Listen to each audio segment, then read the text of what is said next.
বিসমিল্লাহির রহমানির রহিম। আসসালামু আলাইকুম, welcome to my Fatema's cooking school.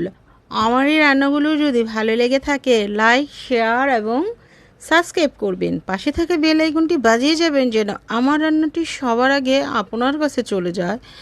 বিশেষ করে অল বেল আইকনটি বাজিয়ে যাবেন, তাহলেই সবার আগে চলে যাবে আপনার কাছে আমার রান্নাটি। আজ আমি দেখাবো আমের জুস। আম আমি ছোট ছোট করে কিউব করে কেটে ব্লেন্ডারের ঝগে নিয়ে নিয়েছি। একটু জিরার গুঁড়ো দিয়ে নিলাম, চিলি ফ্লেক্স দিয়ে নিয়েছি, কাঁচামরিচ দিয়ে নিয়েছি। এখন আমি একদম ঘন করা লিকুইড দুধ হাফ কাপ দিয়ে নিয়েছি, পুদিনা পাতা, ধনিয়া পাতা দিয়ে নিয়েছি এবং 1 কাপ চিনি দিয়ে নিয়েছি। এখন আমি ব্লেন্ডার করে নিচ্ছি। দেখুন আমার জুসটি অনেক সুন্দর হয়েছে দেখতে, আর খেতেও ছিল অসাধারণ। জিরার গুঁড়াটা দেওয়ার কারণে আরও অসাধারণ ছিল। সাথে একটু লেবুর রসও দিয়ে নিয়েছিলাম। এই তো আমার আমের জুসটি হয়ে গেছে।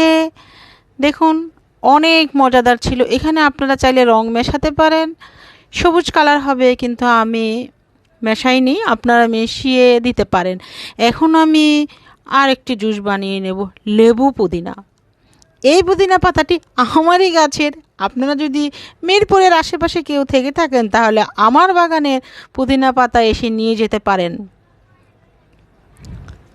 ফ্রি ফ্রি সবাইকে দিয়ে দিব, চলে আসতে পারেন এই ভিডিওটি দেখার পরে পুদিনা পাতা নেওয়ার জন্য। এই তো পুদিনা পাতা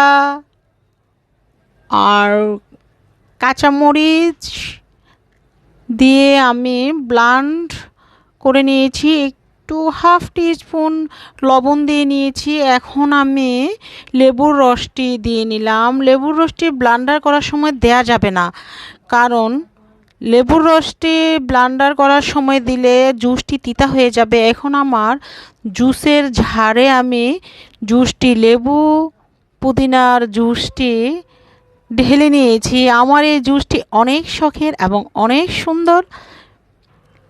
এটাতে জুস বানিয়ে খেতে আমার খুবই ভালো লাগে। এখন আমি নেড়ে নিচ্ছি। চিনি হাফ কাপের চেয়ে কম লেগেছে, অত বেশি লাগেনি। আর লেবু পুদিনার জুসটা অনেক মজার এবং অনেক সুন্দর ছিল। একবার বানিয়ে খেয়ে দেখবেন, খুবই ভালো লাগবে। এই তো আমি আমার জুসার থেকে ঝাড়ের মধ্যে আমি লেবু পুদিনার জুসটি নিয়ে নিয়েছি। সবাই ভালো থাকবেন।